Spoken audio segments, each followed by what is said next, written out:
Did you ever think you could have a profession as a guy that drives happiness into others? Well, you're going to meet today someone who does just that. Brad Chandler is a good friend of mine, and he's a happiness coach.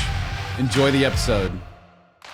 Welcome to another edition of the Mistake-Free Real Estate Podcast. I am your host, Marck Lautour, and today I'm joined by a friend of mine from the Collective Genius Mastermind Network who has gone through a life transformation that we're going to get into today, but a very successful business owner in his own right, Brad Chandler. Welcome to the show, mate. Hey, thanks for having me, Mark.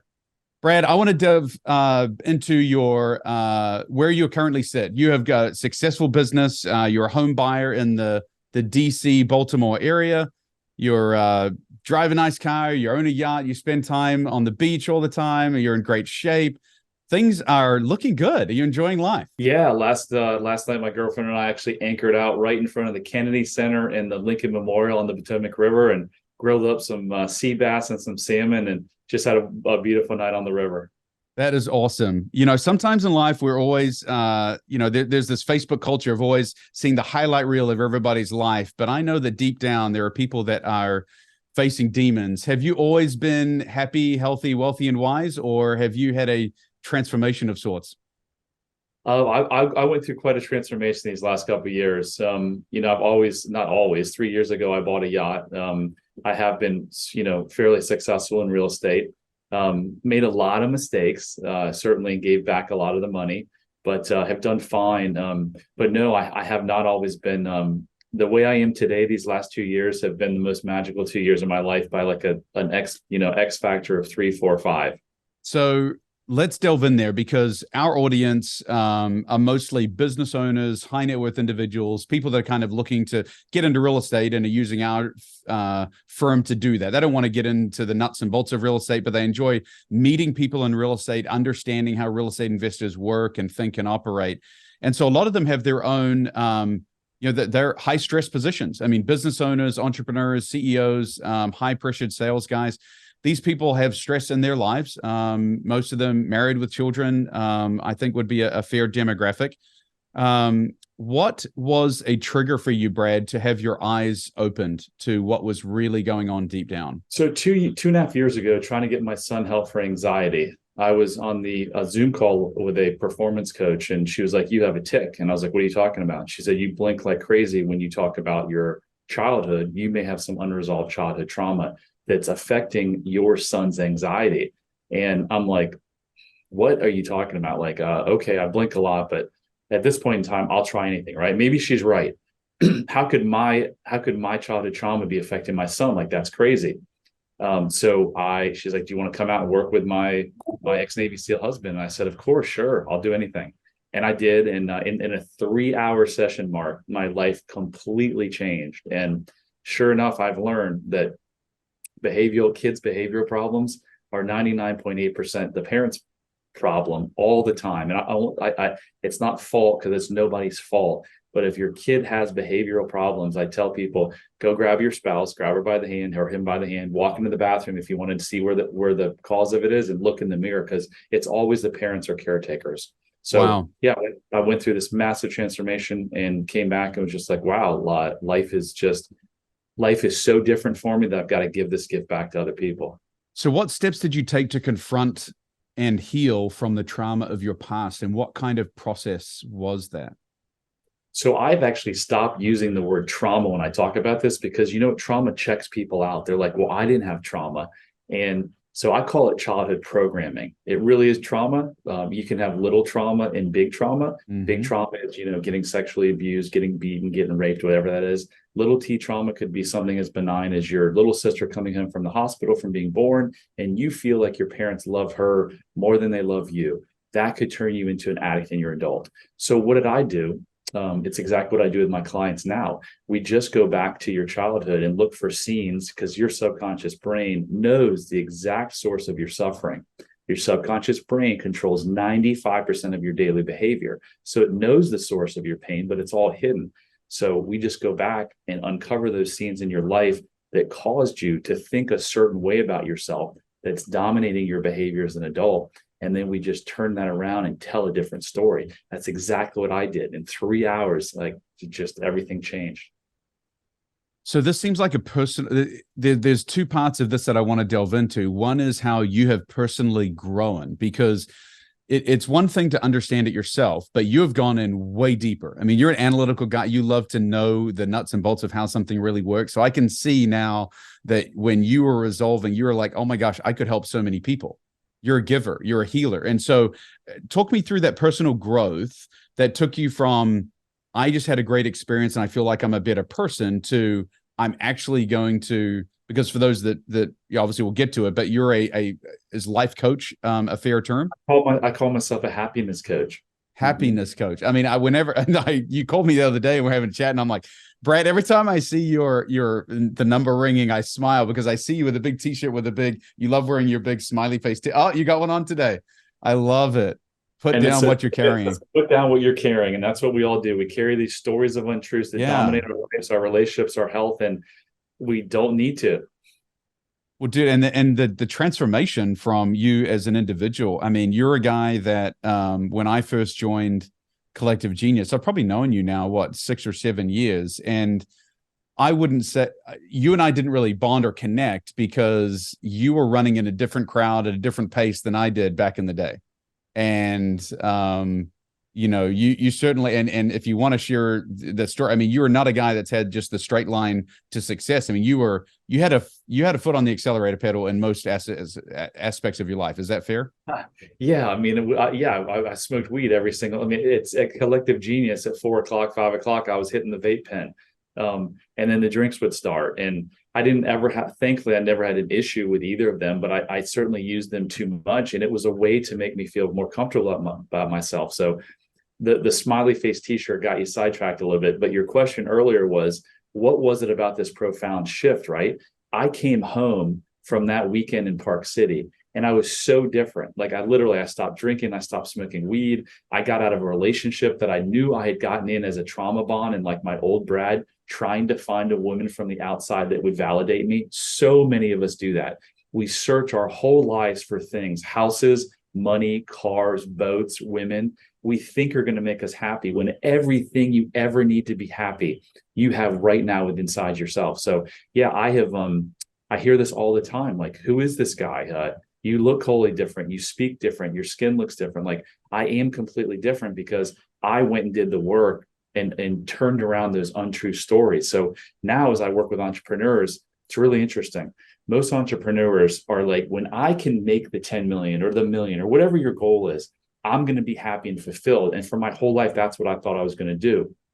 What I do is I teach those entrepreneurs how to have that feeling today of that euphoric happiness, not based on money, but based from within. And here's the real irony, is that when you get to this place of self-love and being good and self-acceptance and self-compassion, the chances that you're going to get to the mark, the million or the 10 million that you want, are way higher. So I basically short circuit that process, get you the happiness earlier, and then that happiness will allow you to grow your business and scale and make an impact larger than probably you ever thought initially.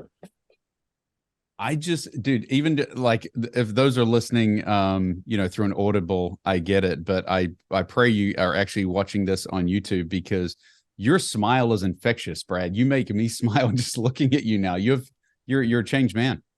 Thank you. Yeah, it's life is so great, and it wasn't always like this. And if you're struggling, you don't have to struggle. I promise you, you were not put on this earth to be in a shitty relationship, have kids with behavioral problems, drink too much, you have your business in chaos. You were meant here to be highly joyous. You were meant here for a massive mission, and you don't have to suffer. You can get whatever you want out of life.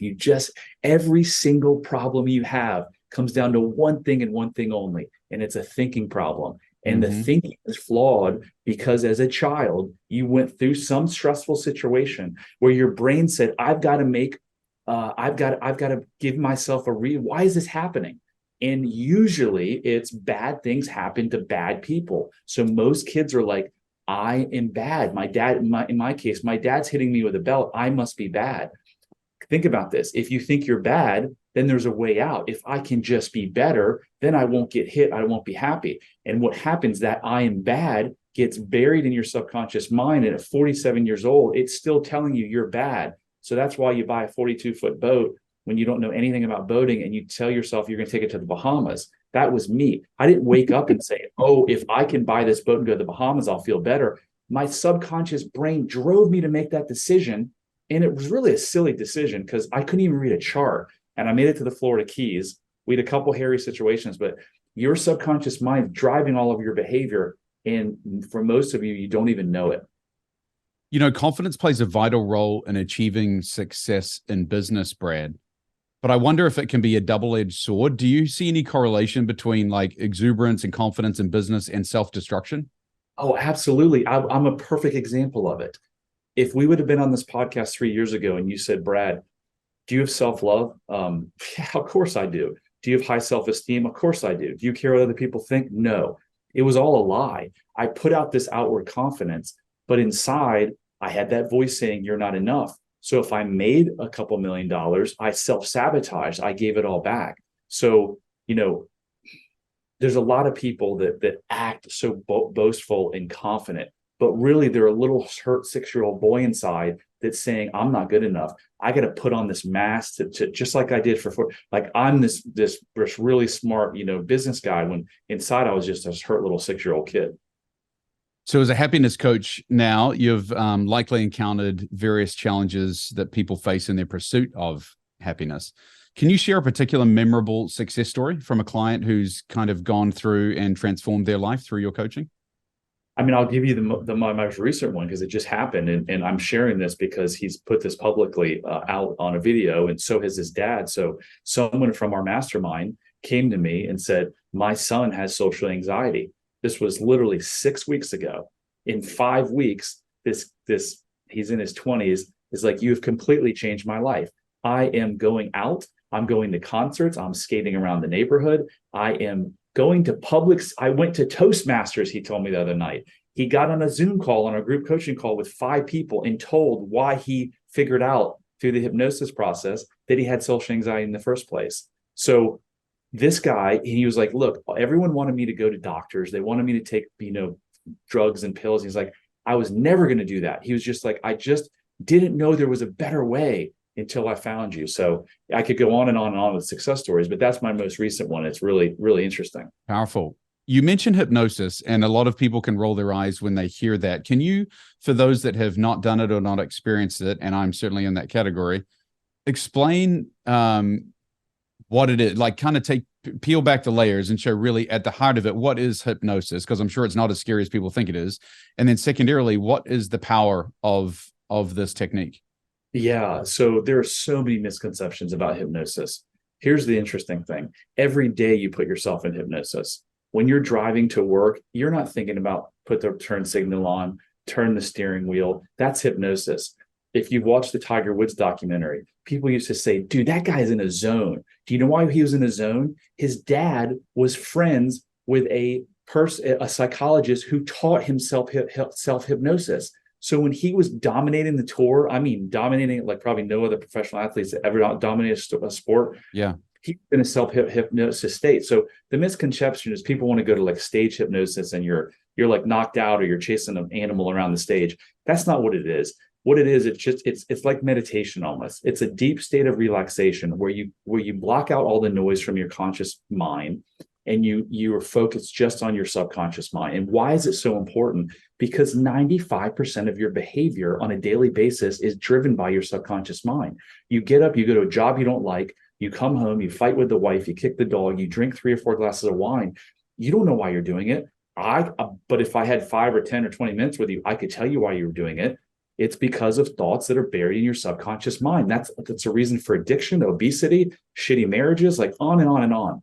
It's all buried in the subconscious mind. So why is hypnosis really powerful? You can't do that in traditional talk therapy. They focus on the conscious mind, the symptoms. In order to heal physical or mental pain, Mark, you got to go to the source of the pain. Your subconscious brain knows the exact source of the pain that's causing you to drink or work 100 hours a week or have a shitty marriage, whatever it is. So that's why it's so powerful, accessing the subconscious mind where all of your behavior is driven from. Clearly, when you are on this path to happiness and you see people transform, getting back to business a little bit, there's got to be a correlation in how their team views them and how they are perceived by not just their family, but also people at work. You've seen businesses be transformed through this process as well, I would assume. I've heard over and over again from business leaders that I am a better leader. I am focused on the big shift I made in my business in the last 2 years was instead of trying to make a bunch of money, prove my worth, I now have focused on how do I make an impact? So I coach my folks. I look at from a seller standpoint, how do we provide the biggest impact to them, our investors? So absolutely. Relationships. There's a gentleman in CG that came to me 11 months ago. His marriage was on the brink of failure. Ask him today how his marriage is. And he's like, it's fantastic. Did I ever sit down with him and have a marriage counseling session? No. Did I ever meet his wife? Did I ever talk to her ever? Nope. But by changing the thoughts that he had from his childhood, everything has changed in his marriage. So yeah, this doesn't typically, when you lack self-love, it doesn't just affect one area of your life. It typically affects all areas of your life. Do you have opinions on marriage therapy and therapists in general? I'm not looking for you to go off on them and disparage a profession, but I'm assuming now that you're going down a path, and I don't know if you've ever been to therapy or marriage therapy, but I'm assuming what you do is completely different than just a therapy session, correct? Yeah, Mark, I was in therapy on and off for 3 decades. With my 2 marriages, I probably went to somewhere around 50 marriage counseling sessions. And the problem with talk therapy is it focuses on the symptoms and it focuses on the conscious mind. That's why you go to your therapist every week at 10 a.m. on a Tuesday, and you do it week after week after week after week. If you have pain and you go to the dentist, would you like them to say, let's talk about it a little bit, we'll get into it a little bit more next week, and then the next week? No, you want your pain fixed. I fix the pain by going to the source. So in terms of whether it's marriage counseling or individual therapy, here's the deal with marriage counseling. I heard this 50 times.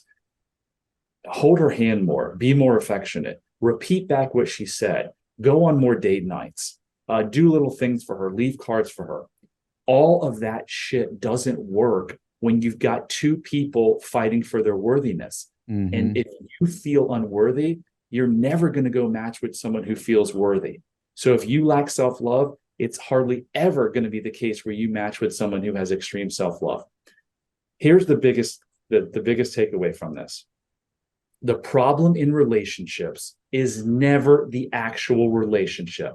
The problem in relationships is the relationship that each individual has with themselves. And until you can fix yourself, you can go to the best marriage counseling people in the world. It will never work. And the client I mentioned that came to me 11, 12 months ago is a perfect example of that.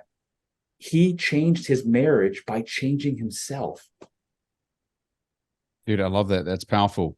Building and leading a team is a crucial aspect of running a successful business. Clearly, you're doing that. How can entrepreneurs improve their leadership skills and create a more positive and motivated working environment through these techniques? Do these techniques that you're training on and do they transcend to help people? Does it infiltrate through a leader's organization? Absolutely. I mean, one of the first people I ever did when I was giving out free sessions way back when was a virtual assistant on my team who was in her 30s. And she came to me with extreme anxiety, frequent migraines. She said she slept 2 to 3 hours a night, poor relationship with her son and her spouse. And in 3 sessions, she completely changed. She's like, Brad, I'm sleeping 8 to 10 hours a night now. My anxiety is gone. My relationship with my son and my spouse has improved. Imagine her productivity. If she's sleeping 2 to 3 hours a night, do you know how many people in your organization probably have marriage problems going on right now? They're probably overweight. They are drinking too much. They're smoking too much weed. All of those are symptoms of this flawed thinking that comes from childhood. So absolutely, as a leader, when you start trying to make an impact and talking to these people and say, what is it that we can help you with? Instead of just make it about dollars and cents, making an impact on your clients and your employees and your investors, like things will change in a profound way. I love that. How can people learn more about your services, or if they're intrigued by this messaging? Can you direct them to a website, or maybe give them a tool to kind of get started and maybe make that first step? Yeah, there's an amazing. So, look, for 47 years, I thought I had everything together. The marriages, it was their fault, not my fault. I didn't do anything wrong. The issue, the relationship I had with my kids, not my fault. The behavioral problems my kids had, that was their mom's fault. I didn't realize there was a problem, and so if I would have heard, "Hey, do you have self love?" I'd have been like, "Of course I have self love." So if you're listening to this and you're like, "Fast self love, that's mumbo jumbo," if you want to continue believing that, you can continue living the life you live. If you think, maybe there's something here, and I think I have self-love too, but maybe I'm just like Brad, go take this quiz. It's a 12 question quiz, and it's going to tell you your level of self-esteem, or i.e. Self-love. BradChandler.com is my website. Right at the top of the page, it's quiz, or bradchandler.com/quiz. And it's going to give you the results. And you're going to learn a lot from that. And we'll give you some follow-ups as tools. You can use a tracker. So I teach everyone how to process their emotions, because I am trying to get to a place in my life, Mark, where no person or situation can negatively affect me, can get me in a triggered state.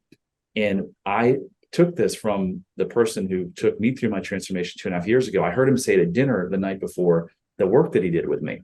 And I was like, that's crazy. Like, there's no way you can do that. And here I am 2.5 years later, and I'm telling you, I'm really, really close. My dear 15-year-old daughter is the one person that triggers me more than anything. And outside of that, I hardly ever get triggered, because now I know why I got triggered. When you're fighting with your spouse, it never has to do with the actual argument. It's your brain doing its job, going back to your childhood and pulling in a time when someone made you feel a similar way, and you're pulling into the present. Why are you doing that? When you feel a negative emotion, your body goes into fight or flight. So boom, you're now in your amygdala brain, your fight or flight brain, and you're looking for the tiger. So you go back to when that tiger, which is when someone made you feel a certain way as a child, and you bring that in. It has nothing to do with leaving the toilet seat up, coming home late. It has to do with, how did that make me feel? And then I bring that in here. So I teach my clients how to process these emotions. So you literally are back to a joyous state within seconds, because you realize, wait, I'm upset because when I was 6 years old, my dad didn't show up to my birthday party and he made me feel not loved. Her doing this or him doing this made me feel not loved. But is that the truth? Do they not love me? No, not at all. Boom, I'm right back to my joyous state. That's how my life goes now. I don't have any more bad days. I believe everything in this world happens for a reason. So how many bad things that I thought happened in my life that turned out to be good? I don't have any bad days. I hardly am ever triggered. And this is something that everyone can have. So many people in this world are driving around in a living life, driving their cars, whatever, in a triggered fight or flight state. And it all comes from childhood programming, and it all can be reversed in a matter of hours. Can this be done virtually? They don't have to be in your area, right? I mean, are you conducting these sessions, via Zoom and webcams kind of thing? They're all over Zoom. Yep. That's awesome. Can be done anywhere in the world. Brad, obviously you have, your training is real estate. You're a real estate guy, right? You've built a business. You're a business owner. What did you do if someone's saying, well, I know Brad, he's not a life coach, or happiness coach, he's a real estate guy. Like, how did you train yourself, and what steps did you take to build your knowledge? Because clearly you have so much in-depth knowledge now in a very short time period. The last 3 years have been a transformation. Talk us through what you've done to educate yourself and who you learned from.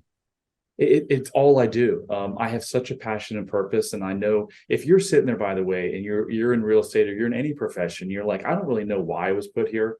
It's really hard when you're in a fight or flight state and you've got the proverbial lion chasing you. So within weeks of coming out of this transformation 2.5, 3 years ago, I was so clear why God put me on this earth. And it's to help people in their suffering, whatever their suffering is.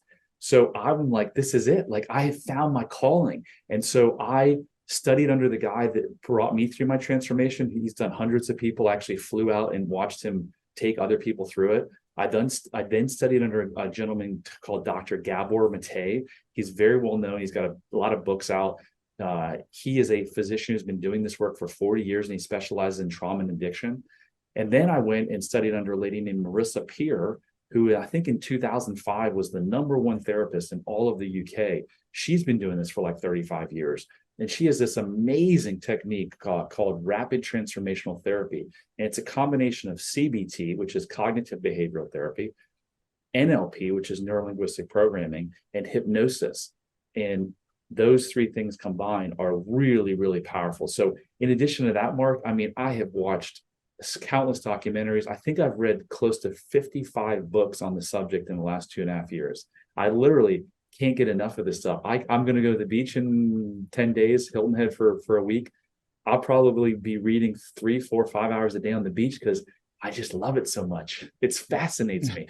What fascinates me more than anything, Mark, is that 99% of the world's problems can be traced back to an individual's lack of self-love. And every single individual is born with self-love. And it's taken out of them, or filters are put up because of this childhood programming. Our prisons being full, the war in Ukraine, child sex trafficking, the obesity rate, the addiction rate, the divorce rate from 50 to the divorce rate of third marriages is like 72%. All of those things can be traced back to an individual's lack of self-love. 33% of Americans are on an anti-anxiety or an antidepressant drug right now. The shit doesn't work because hospitalizations are going up. If the drugs work, the hospitalizations would be going down. They have the same effect as a placebo. So Western medicine wants to diagnose you, label you, you've got this, and then give you a drug. Here's the beautiful thing. You don't need any drugs. You just need to change your thinking. And I have created, from the help of some of the world's best, a proven model that does it. And so when you see my passion right now, it's like I can't scream from the mountaintops high enough. Yeah. There shouldn't be one person in this world who's suffering, because most suffering is self-inflicted because of our thoughts, and it can all change, and it can all change in a matter of hours. Dude, the passion is evident, and I love you sharing it with our audience today. So sincerely appreciate it. For many business owners, maintaining a healthy work-life balance can seem elusive. How do you help entrepreneurs create boundaries? Boundaries are an important thing. And then also as a second part of that, when you help people, I was going to say fix, when you help people become enlightened to how they have been seeing the world and they change their thinking, do you find that it has a ripple effect where their children change their thinking as well, or do they need to almost be reprogrammed? If they have either adult children or teenage children, if you work with a parent, do you then need to turn around and help the children into not getting negative programmed themselves? So I'm going to answer that question. Then you're going to have to remind me of the first question, because you just asked a lot there. It's a case-by-case basis, honestly, because I don't typically, if an adult comes to me that has children, if you only come to me when hopefully you'll take the self-love quiz, and you're either going to score extreme self-love, mild self-love, or lack of self-love. If you score mild self-love or lack of self-love, don't feel bad. Think just the opposite. Think, oh my gosh, my life can change profoundly just like Brad, and my relationships, and my business, and my health, because that's the truth. But if you scored one of those, it's virtually impossible that you haven't affected your kids on some level. If I ask you to give me 12 oranges and you don't have them, how can you give them to me? I feel as a parent, the #1 thing that you can give a child is to break this multi-generational curse that most of us are involved in. Mm-hmm. Our parents didn't wake up one day and say, hey, I'm going to screw up little Johnny. They did the absolute best they could, given what they grew up with from their parents and their parents' parents. It goes on and on and on. Yeah. So the greatest gift you can give your kids is to break this multi-generational curse. How do you do it?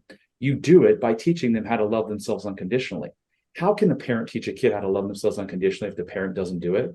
So long-winded way of saying, usually the child, it would certainly benefit from doing this work. Could a parent, I'm doing it with my kids right now and have for the last 2 years, have I been able to influence my kids greatly? Absolutely. So it's really a case-by-case basis. And the boundaries was the first part of that question. Is it important to create boundaries?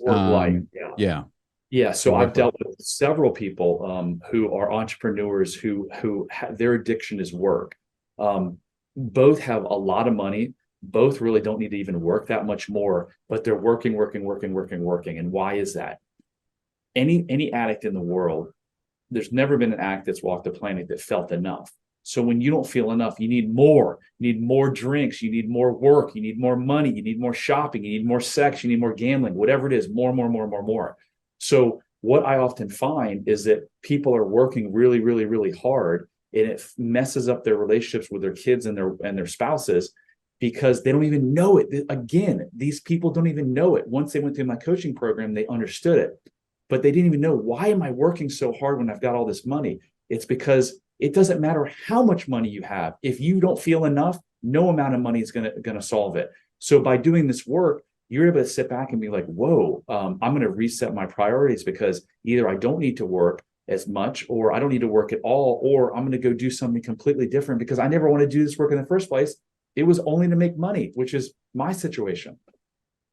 Brad, I am inspired to go take the quiz. Again, we'll put the link below, but bradchandler.com/quiz. Let's all go take that. And I'm going to be really more engaged in seeing how many people you can transform in the future. I'm certainly interested to see how that survey comes out myself.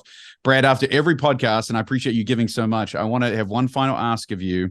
A question that I ask, and you're actually a golfer, so this will resonate with you. Every guest that comes on my podcast, I like to know,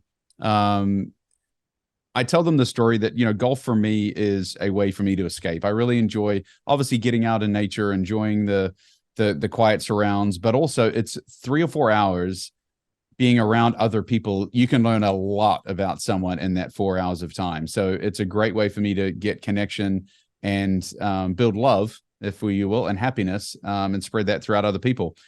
If you could choose any 3 people to fill out your foursome, Brad, to enjoy a lovely afternoon on the golf course, who would those 3 people be? I think I'm going to start with Jack Nicklaus in his prime. Love That'll it. be a fun round of golf. I grew up as him, kind of as my golf idol. I think number 2 would be Tony Robbins. Yeah. I think number 3 would be Gandhi. I love it. Have you been reading Gandhi? No. I have one of his quotes I put in my coaching program, and it's forgiveness is not for the weak of heart. It's an attribute of the strong. And one of the really important things about happiness, there's a couple key things, but that's one of them. You have to forgive yourself, and you have to forgive others all the time, because when you don't forgive, it only hurts yourself. It doesn't hurt the person that brought the hurt to you. My father-in-law, you bring to mind on my wedding day. On my wedding day, my father-in-law, who was not prone to public speaking, who was quite a shy and reserved man, and he was called upon to just say a toast, and he just raised his glass and looked me dead in the eye and looked his daughter dead in the eye and said, "Mark and Sarah, I challenge you to forgive each other daily." And it was the most bizarre. At the time, you're young and it's your wedding day, and you're like, that's depressing and weird all at the same time. Never a more true statement has been said. But 22 years later, we're still forgiving each other daily. Brad, thanks so much for your time today. It's been awesome. Again, bradchandler.com. Congratulations on your success, and I can't wait for you to transform more lives in the future. Thank you. Thank you.